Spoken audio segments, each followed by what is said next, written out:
If your survival world feels messy, empty, or unfinished, it's probably not because you're bad at building, it's because you're missing structure. I've been building in this medieval survival world for years. I built a village, a fishing town, a full castle, and today I'm going to show you the exact things that transformed it from a random survival base into an actual world. These are the 7 things that instantly level up any Minecraft world, whether you just started or you've had it for years. And the best part? None of them require insane building skill. Number 1 is start with a master plan. The biggest mistake most survival worlds make is growing randomly. You build a house, then storage, then farms, and then add some villages. And before you know it, everything feels disconnected. What changed everything for me was dividing my world into districts. Instead of building wherever I had space, I gave each area a purpose. For example, I have farming areas near the village, loads of docks right on the water's edge, a castle on high ground, and roads and paths connecting everything together. Even if you don't plan every building,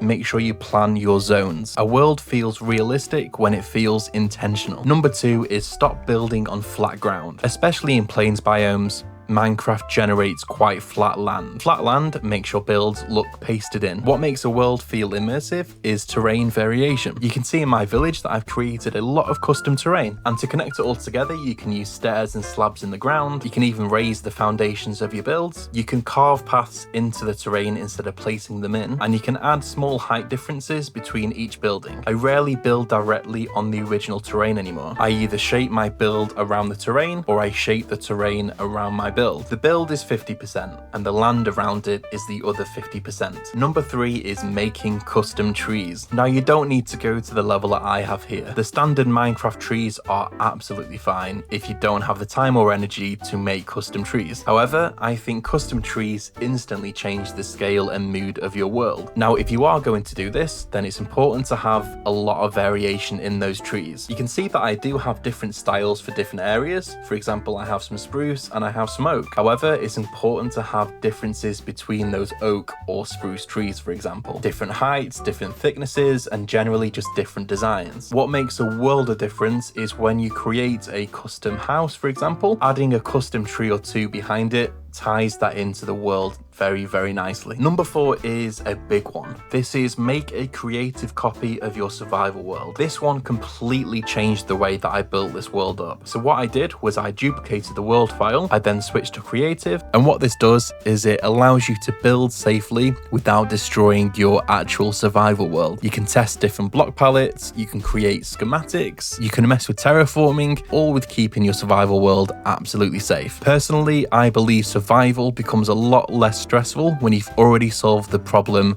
or the design in creative first. Creative is your sketchbook and survival is the final painting. Number 5 is finish your projects. An unfinished build makes your entire world feel unfinished. A good while ago now, I spent many weeks designing and building the interiors of every single house and build in this world. This means that whenever I'm walking through the village or through the town, I actually have a reason to go inside those builds. Not only the interiors of the builds, but also what surrounds the builds. You need to make sure you have enough lighting to stop mob spawns, but also make it look aesthetic without just spamming torches everywhere. If I see a little bit of empty grass, I like to just put some actual short grass or some flowers on. And most importantly is connecting each build together with a little dirt path or a road. And for me personally, that is what I would class as finishing a project. Number 6 is develop a block palette identity. One thing that makes worlds look chaotic is using completely random blocks. Now I'm definitely a sucker for spruce wood, but in doing so,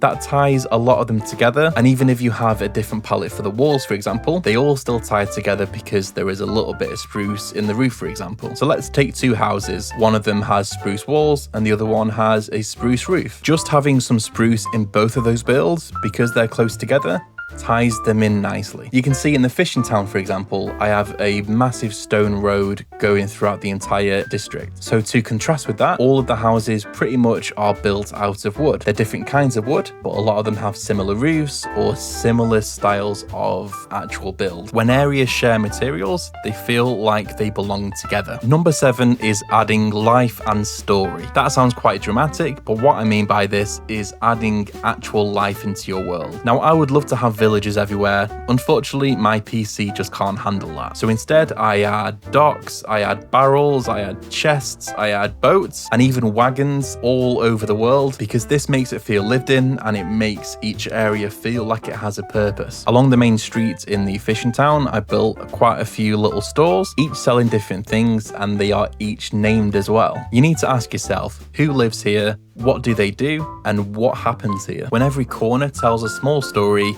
your world feels more alive. Even if you apply 3 of these things, your world will look completely different. And this world right here, I've been building it for years, so if you want to see a full tour or how I build specific structures inside it, let me know. Thank you so much for watching, and go and improve your own world.